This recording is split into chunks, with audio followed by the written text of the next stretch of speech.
Hey everyone, welcome back to LifePoint Students Online. We are actually in week 4, and this is actually the final lesson in the Acts series. And quite honestly, we've barely scratched the surface. In this lesson, we're going to kind of really fly through and just do some highlights from chapters 3 and 4. That's all the farther we've gotten into it. And for the purposes of this series, that's really all it was intended to do. Really kind of look at how did the kind of church as we understand it begin? What's its origins? How did Jesus leave all of this into the hands of his disciples? What role did the Holy Spirit play? And on and on. And so, again, this is the tip of the iceberg, and when it comes to not only even on those subjects, but the tip of the iceberg when it comes to the book of Acts itself. So many more things are contained within, especially kind of just, I don't want to call it the origin story of Saul, now later to be Paul, but I guess if you want to call it that, it wouldn't be too far off. So before we jump in, as always, my regular plug for just being here and in person, and I would ask that maybe that, and I know this is a big ask, but when you consider the future of being in person, whether it's Sunday morning service, and especially when it comes to our outlook here with youth, is that I realize that there are things going on. I realize that there's some concern, and all of that is valid. I think, though, there is kind of a hope on the horizon here, at least in terms of not just vaccines, but just dealing and coping. And I would just caution all of us to think about the words of Hebrews, where it talks about the need to gather together, the need to be in community. And part of last week's lesson was kind of really great in showing what happens when God's people gets together physically, what happens when we gather together and have fellowship, and what can come from that. And by not doing that, and again, hey, I get it, there's a lot that can be said for COVID and being safe. All of those are true, and certainly we had to do that. Look, this whole series online is due in large part because of that need to stay continuing to gather, or at least virtually, to be a part of something. I just hope that when all is said and done, we make the effort to do as the book of Hebrews says, and not forsake gathering together, but to be together as a group, so we can, when we go someplace and we do something together, we have that existence together, we have that relationship together. And it's hard to be relational digitally. It's hard to be relational via the internet, I guess, is my whole thing. So while these videos are great, and I hope they have benefited you in this time, and hopefully in the future, like if you miss a lesson, they'll be here for you to kind of keep track of. But there's nothing quite like being together. So that's my spiel. Please join us if you can, and if it's only once in a while, that's okay too. Just know that we have people seated far apart as possible. We wear masks, yet we still have fun. We still have games. We still have activities. We still have great Bible study and discussion. So that's my spiel, and I pray that you would hear it and follow through on it. And if not now, then soon. So, all right, let's jump in. You've heard me talk too much about that. Now hear me talk too much about something else. Today is week 4, and it's really kind of, I just think about how that movement, first we had it begin, it was empowered, it continued to grow, and really the movement is still now. It hasn't stopped. The invitation to be a part of what God is doing has not stopped, and it won't stop until His return. So let's kind of just maybe kind of recap. Over the past 3 weeks, we have kind of explored, and we really have, again, just barely scratched the surface, but we explored the first 2 chapters, that's it, of Acts. And just that alone, the impact on what we know as the church, what we know of Christianity. Today we are wrapping up the series. And again, we're going to look at chapters 3 and 4. And that honestly is a ton of ground to cover. there's things in there that we could spend weeks alone on, and probably could and maybe should one day. And I certainly encourage you to read them to know what I'm talking about. And you'll see that there's a lot of ground to cover. So we're kind of taking a way high plane ride over these subjects and looking down on them. So we're not down here looking at them. We're way up here. So, and again, point is, the reality is these two chapters are filled with scenes, events, and people. And to do that, to understand them, they are all connected really in one cohesive narrative. One thing really leads to another, which leads to another. Which is why, so for example, let's just look at what we're going to examine here. We see first there's a healing, and that's Acts chapter 3, 1 through 10. Peter and John heal a beggar at the temple. Then there's a sermon from Peter outside the temple, and he's just delivering truth, and he is on fire. Then they get arrested because Peter preaches Jesus. And they're taken before the Jewish council, the Jewish leaders, authorities, if you will. And I don't want to give too much away, but a lot of the same people in that group of Jewish leaders were a lot of the same people that were pushing to get Jesus crucified. So in an ironic or interesting twist, they go back to their friends because they're released, and they begin to just do nothing but pray. And finally, Luke gives us in his writing, in his account of Acts, another one of those kind of a summary, as we pointed out like last week.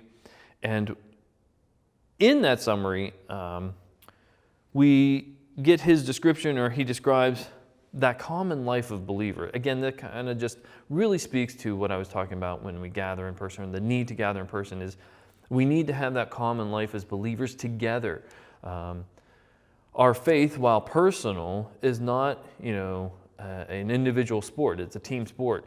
And right now, a lot of us are not playing like a team. We play like we're an individual by ourselves with no one to work with. So, again, we could spend, I can't say this enough, we could spend weeks studying all these little things in detail. And we would do well to do that. There's a lot to explore, but it also makes sense, again, from that higher level to look at the overall story and study them as one unit together.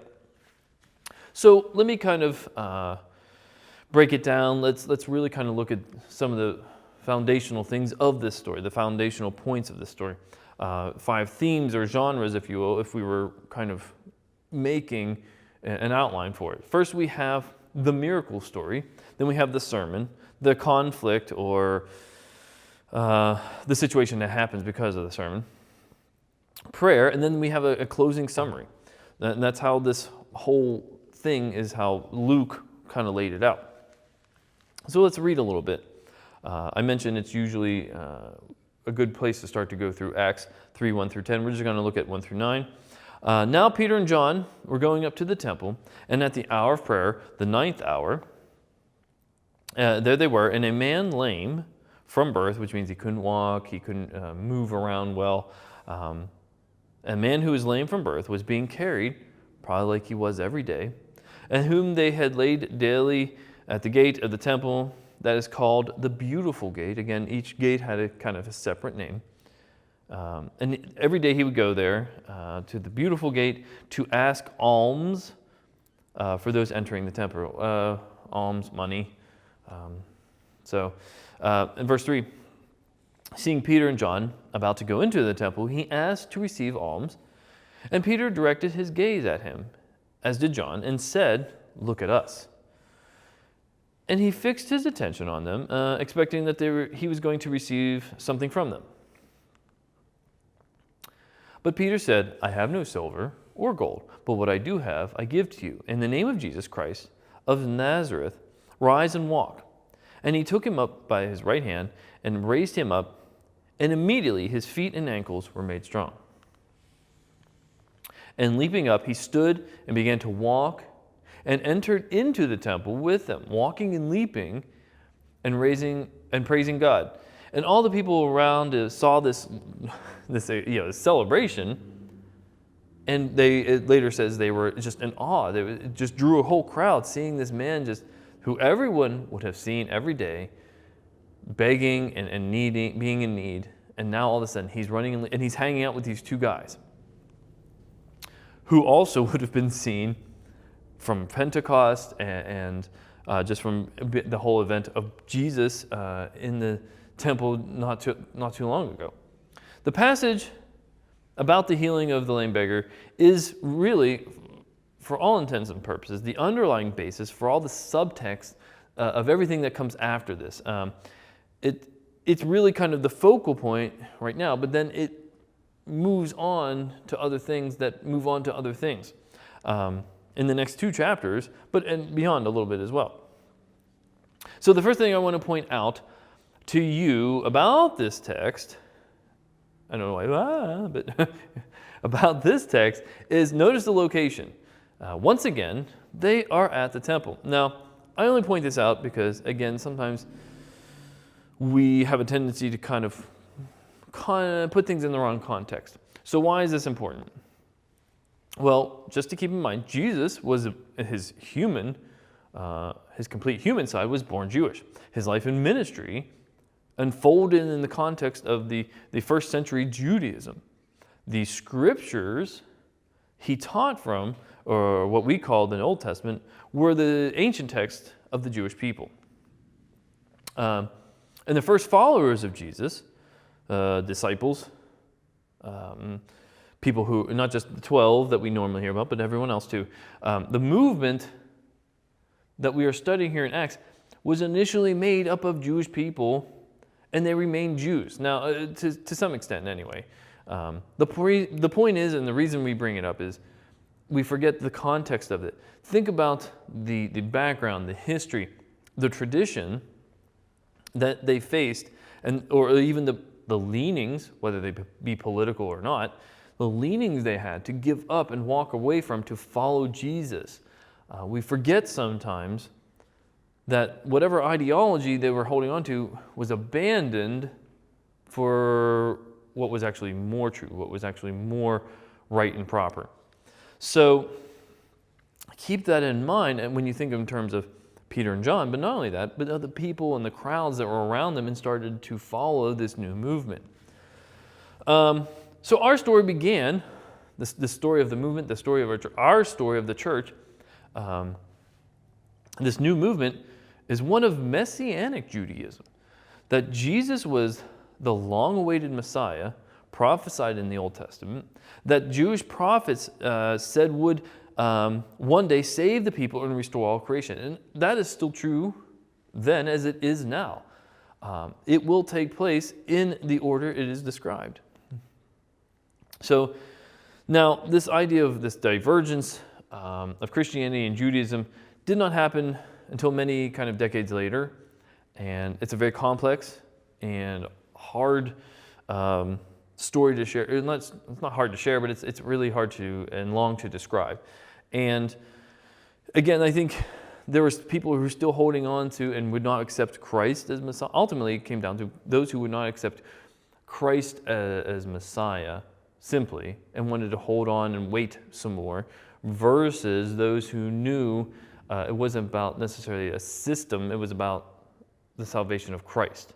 It wasn't the system that they were born in and wanted to stay in. It's about there's more than something, there was more than a system, there's more than a manner in which to live like this on earth. There's a manner in which to live that focused on Christ and on his kingdom.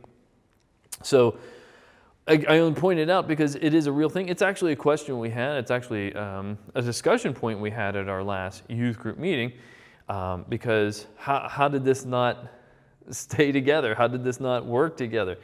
And I think ideally it could have. It just didn't. Like so many things in history, things could have been like this. Things could have worked out, but they just didn't. And God still used the movement to reach the world, both Jew and Gentile, for his kingdom. So, moving on. let's kind of go back to this man begging, and what's the story behind that? So here the man is begging for alms, or aka otherwise known as money. Peter says, I don't have any of that. I ain't got it. But what I do have is the name, just the name of Jesus. What I have of any value that has ultimate value is Jesus. So we see in this that the community of believers is the new temple. So yes, Peter and John are going to the temple to be in prayer.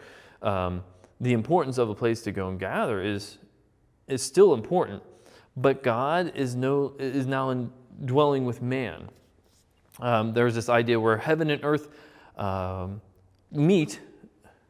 Again, Jesus was obviously the epitome of it, the epitome of that. He was the symbol of that, where, God used other things in the Old Testament to signify that, and it just never really always registered with the followers, the ancient Jews coming out of Egypt. It resonates now more with people, especially these disciples, now apostles, and the people who are listening to them. And this encounter that happens with the beggar, this is the healing presence of God just being with these people. So it's not like anything Peter did or necessarily said. It's because God is with him that simply flows out and comes from him in his willingness to impart that. So that was the miracle part of the story. Now we get to the sermon. So Peter sees the opportunity here and takes it. Peter begins to speak, and he explains to this crowd. All these people have gathered around, much like at Pentecost. And once again, Peter is right there to deliver truth, seeing what opportunity God has given them. Because of one simple act of just expressing God's power and authority and love and compassion for someone. He explains the sight of this man jumping up and down, celebrating what God has done. So as the crowd looks at Peter and John, Peter says, because again, they know these guys are involved somehow. Peter says, hey, don't look at us like we did anything. We didn't do this. This was done by Jesus.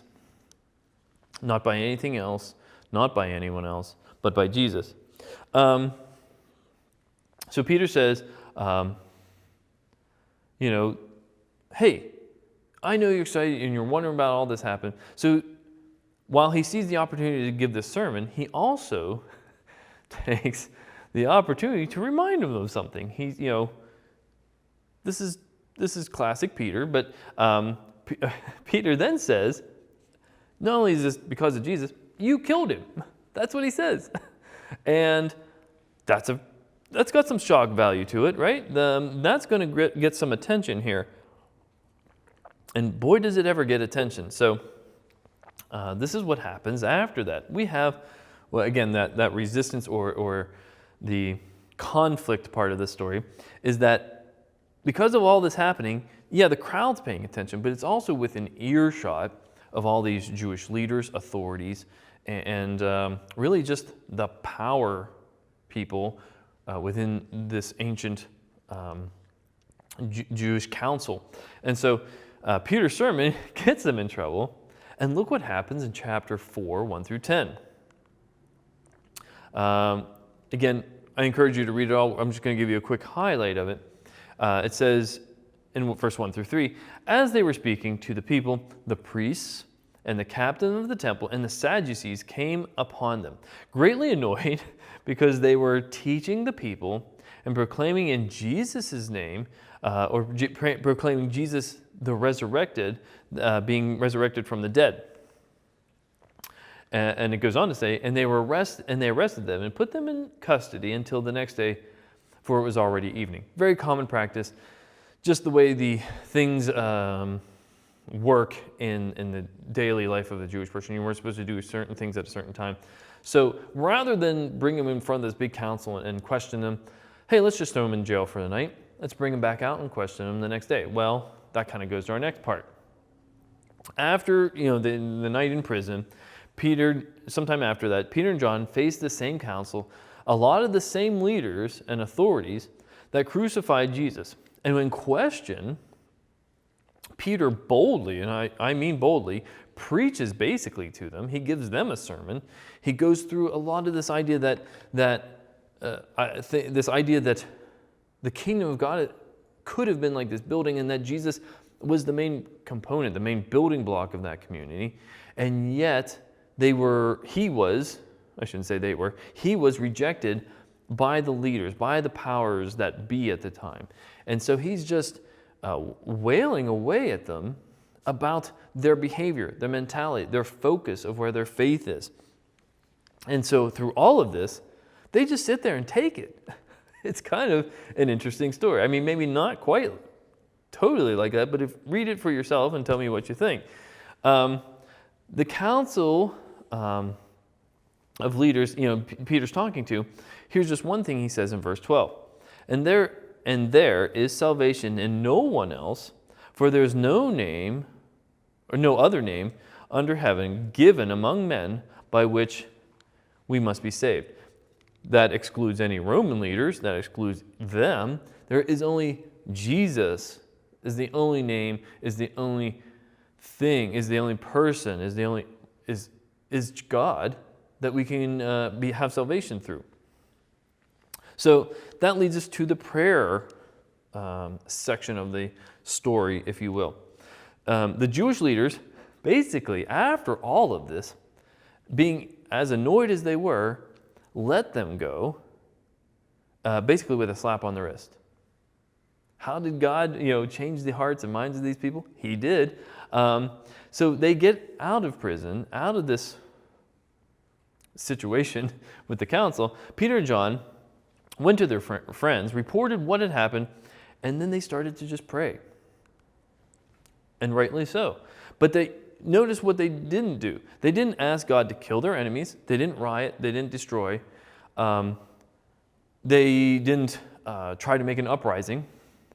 They didn't ask for the persecution to stop. Remember, these are the first few Christians, the first real church to begin, and they were being persecuted already. They didn't ask for that to stop. What they did ask for was more boldness and more confidence to keep going. They asked God to keep showing up and doing amazing things through them, just by using His name, just by living. And how is this to be done? Again, just in Jesus' name. So, as we wrap this lesson up, and really this series, but in particular this lesson, I want you to try and identify yourself as you look at this story, the story arc. Would you be the beggar? Do you find yourself being in need of healing, direction, or healing not necessarily of the body, but maybe perhaps of the mind or the soul? Do you need to be made whole? And this is a valid place to be. We've all been here in some way, shape, or form. We've all been a beggar in some way. Or maybe you're the onlooker, part of the crowd. Are you amazed yet confused, as one might be, by all these things going on? God's trying to get your attention, but you can't necessarily make heads or tails of it. That's a fair place too. Or are you a religious leader? Do you pretend to have it all together and figured out? Not just spiritually, but emotionally, physically, whatever. Do you think you have it all the answers? Have you arrived and you're good to go no matter what, and you don't need anyone to direct you or help you? Or are you a disciple? Are you the one who needs to ask God for more boldness, more confidence, more opportunity to grow in your faith or to serve? That's, for me, we all want to say that that's the ideal place where we want to be, but sometimes we act more like we're the religious leader. We all face that challenge. So where are you today? Only you can answer. And I pray that if you don't particularly like the answer, do something about it. Pray about it. Be in the Word about it. Ask someone about it. So again, as we kind of close here, Acts is, again, the very beginning of the movement. And what it's what happens when people first began to follow Jesus. It's a story. It's a kind of a history book a look back at how the church started. For us, I think it's important. But obviously, even though it's a couple thousand years old, again, this is our story. I think if there's nothing else to take away from this series, this is our story, our origin story. And while it's great always to look at how this began, it answers a lot of questions for us maybe. It also, in the same way, points us to where we need to keep going, that we don't stop. It shows us, that, or it reminds us, I should say, that it's all about following Jesus. And that's all it's about. That everything else is really just a distraction. Sometimes it feels good to have that distraction. Sometimes we feel like those distractions are worthwhile. But ultimately, like any distraction, it truly just leads us away from where our focus should be. So with that, I hope you have a wonderful and blessed day, and we'll talk to you later. Bye.